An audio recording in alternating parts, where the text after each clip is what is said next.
ትራምፕ በአሜሪካ ታሪክ ለመጀመሪያ ጊዜ ለመከላከያ $1 ትሪሊየን በጀት መጠየቃቸው ተሰማ። የ2025 የዓለም የፕሬስ ነጻነት ሪፖርት ይፋ ሆነ። በሪፖርቱ የኢትዮጵያና የኤርትራም ደረጃ ተቀምጧል። በዝርዝር እንመለከተዋለን። በኢትዮጵያ ሁሉም የተሽከርካሪ ሰሌዳዎች ኢት የሚል መለያ እንዲኖራቸው ሊደረግ ነው።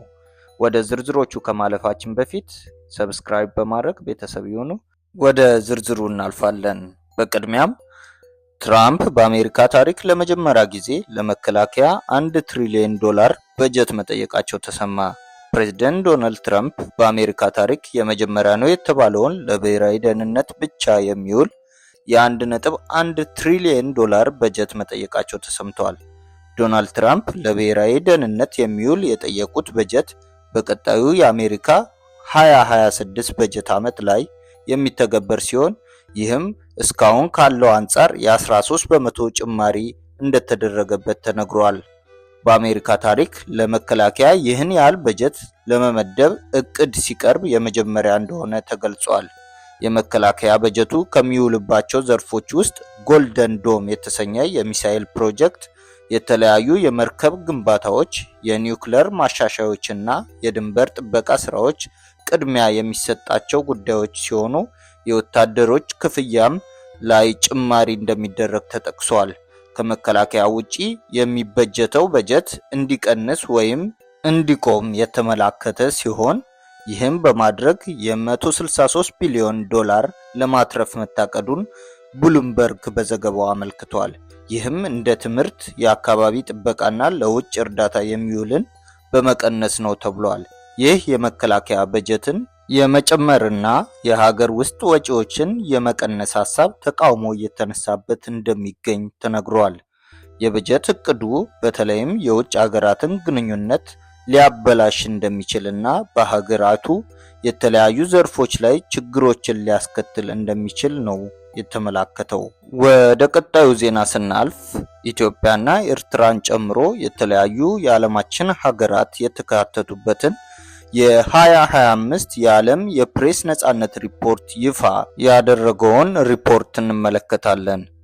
ሪፖርተርስ ሳንስ ፍሮንቲር ባወጣው በዚህ ሪፖርት መሰረት በዓለማችን ላይ ከፍተኛ የፕሬስ ነጻነት ያለባት በሚል በግንባር ቀደምትነት የተጠቀሰችው ኖርዌይ ናት። የ180 አገራትን ባካተተው በዚህ ዝርዝር የመጨረሻውን ደረጃ ያገኘችው ወይንም 180ኛ ላይ የተቀመጠችው ደግሞ ጎረቤት ሀገር ኤርትራ ናት። ኢትዮጵያ በዚህ ሪፖርት ላይ የ145ኛን ደረጃ ስትይዝ አሜሪካ ደግሞ 57ኛ ደረጃ ላይ ተቀምጣለች። ሪፖርተርስ ሳንስ ፍሮንቲር በሪፖርቱ በያዝነው ዓመት ማለትም በ2025 በዓለማችን ከምን ጊዜም በላይ የፕሬስ ነጻነት አደጋ ውስጥ የወደቀበት ዓመት መሆኑን አስታውቋል። በዘንድሮ ሪፖርት ከዓለማችን ሀገራት በግማሹ ለመጀመሪያ ጊዜ የፕሬስ ነጻነት መጥፎ የሚባል ደረጃ ውስጥ እንደሚገኝ አስረድቷል። የፕሬስ ነጻነት ሙሉ በሙሉ ከሚከበርባቸው ሀገራት የሚኖሩ ህዝቦች ከዓለማችን ከ1% በታች የሚሆነው ብቻ እንደሚሸፍን ተጠቅሷል። በሌላ ዜና በኢትዮጵያ ሁሉም የተሽከርካሪ ሰሌዳዎች ኢት የሚል መለያ እንዲኖራቸው ሊደረግ ነው። በኢትዮጵያ የሚመዘገቡ ሁሉም ተሽከርካሪዎች ኢት የሚል መለያና የኢትዮጵያ ካርታ ያለበት አዲስ የመለያ ሰሌዳ ቁጥር እንዲኖራቸው የሚደረግ መመሪያ ጸደቀ። በትራንስፖርትና ሎጂስቲክስ ሚኒስቴር የወጣው መመሪያ በአሁኑ ሰዓት በስራ ላይ ያሉ ተሽከርካሪዎች ሰሌዳዎች ላይ የሚጠቀሙትን የተለያዩ ክልሎችና የከተማ አስተዳደሮች መለያዎችን አላካተተም። ሚኒስትሩ በኢትዮጵያ የተሽከርካሪዎች የመለያ ቁጥር ሰሌዳ አይነቶችና ምልክቶች መወሰኛና የአገልግሎት አሰጣጥ መመሪያ ቁጥር 1050/2017 መሰረት በመላው ኢትዮጵያ አገልግሎት ላይ የሚውሉ የሰሌዳ ቁጥሮች ተመሳሳይ መለያ እንዲኖራቸው እንደሚደረግ ተደንግጓል።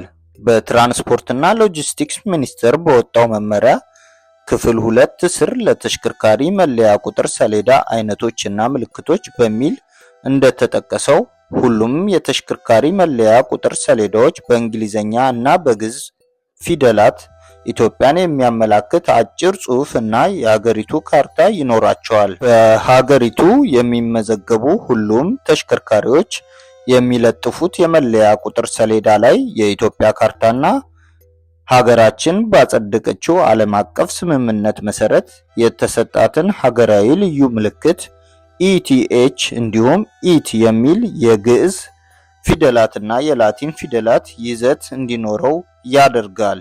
በተጨማሪም ሚኒስትሩ የመለያ ቁጥር ሰሌዳ አሰጣጡ 3 የላቲን ፊደላትን እና 4 ቁጥሮችን በመጠቀም ተከታታይ ቁጥር ያላቸውን የመለያ ቁጥር ሰሌዳዎችን እንዲመረቱ እንደሚያደርግ መመሪያው ላይ ተገልጿል። ሚኒስትሩ የተሽከርካሪዎች የሰሌዳ ቁጥር ሰሌዳዎች የቀለም ህብር ፊደላት በተጨማሪ የመለያ ቁጥር ሰሌዳዎች ሲመሰረት ለቁጥጥር እና ለምዝገባ ዓላማ የሚያገለግሉ መረጃዎችን የሚሰጡ ምስጢራዊ ምልክቶችን እያንዳንዱ የሰሌዳ አይነት እንዲኖረው ያደርጋል። በዚህ መለያ መሰረት የመለያ ቁጥር ሰሌዳዎች የተሽከርካሪዎችን ባለቤት የሚሰጡትን አገልግሎትና የኃይል አጠቃቀምን የሚያመለክቱ ቀለማት እንዲሁም ሌሎች መለያዎች እንደሚኖሯቸው መመሪያው ላይ ተጠቅሷል። በዚህም መሰረት በኤሌክትሪክ ወይም ታዳሽ ኃይል የሚሰሩ ተሽከርካሪዎች ሰሌዳ ከሌሎች የተለየ መልኩ አረንጓዴ ትራንስፖርት ወይም ግሪን ትራንስፖርት የሚል ጽሑፍ መለያ እንደሚይዝ መመሪያው ላይ ሰፍሯል። ከዚህ በተጨማሪ ልዩ መገለጫ ያለው የተለያየ የመለያ ቁጥር ሰሌዳ የሚፈልጉ ግለሰቦች በሚያቀርቡት ጥያቄ መሰረት ለሚጠይቅ እንደ ሁኔታው በልዩ ሁኔታ ሊሰጣቸው እንደሚችል የሚኒስቴር መስሪያ ቤቱ ያስረዳል። መመሪያው እንደሚገልጸው የትራንስፖርት ሚኒስቴር ይፋ ያደረገው አዲስ የሰሌዳ አይነት ከዚህ ቀደም በተመዘገቡ ተሽከርካሪዎች ላይ ተግባራዊ ይሆናል። መመሪያው በስራ ላይ ከመዋሉ በፊት የተመዘገቡ ተሽከርካሪዎች የቀድሞውን ሰሌዳ ለመዝጋቢው አካል በመመለስ አዲስ የተሽከርካሪ የመለያ ቁጥር ሰሌዳ መውሰድ እንደሚኖርባቸው መመሪያው ላይ ተጠቅሷል። ተሽከርካሪዎቹ ነባሩን ሰሌዳ በመመለስ አዲሱን የሚወስዱት ሚኒስትሩ ባዘጋጀው የጊዜ ሰሌዳ መሰረት እንደሆነ መመሪያው ገልጿል። በአጼ ሚኒሊክ ዘመን የመጀመሪያዋ ተሽከርካሪ ወደ ኢትዮጵያ ከገባች ጊዜ አንስቶ ለመኪኖች የመለያ ቁጥር መስጠት እንደተጀመረ የሚነገር ሲሆን ከዚህ በኋላ ወደ ስልጣን በመጡት አስተዳደሮች በአገሪቱ ቢያንስ 3 ጊዜ የተሽከርካሪዎች መለያ ሰሌዳ ቁጥር ለውጥ ተደርጓል። በንጉሥ ኃይለ ሥላሴ ዘመን የነበረው የሰሌዳ ቁጥር ወታደራዊ መንግስት ወደ ስልጣን ከመጣ በኋላ የተቀየረ ሲሆን በደርግ ዘመን የነበረው ደግሞ ኢህአዴግ ስልጣን ከያዘ በኋላ ለውጥ ተደርጎበታል። በኢህአዴግ ዘመን ለአገልግሎት የበቃው እና እስካሁንም በስራ ላይ ያለው የአሽከርካሪዎች መለያ ቁጥር ሰሌዳ ኢት የሚል መለያ ካላቸው ከተወሰኑ ተሽከርካሪዎች ውጪ አብዛኞቹ የሚንቀሳቀሱባቸውን ክልሎችና የከተማ አስተዳደሮች ስም 2 ፊደልን የያዙ ናቸው። ለሰዓቱ ያስኩላችሁ ዜናዎች እነዚህ ነበሩ። በቀጣይ ፈጣንና አጫጭር መረጃዎች እንዲደርሷችሁ ሰብስክራይብ በማድረግ ሰፖርት ያድርጉን። ለአሁኑ አበቃን።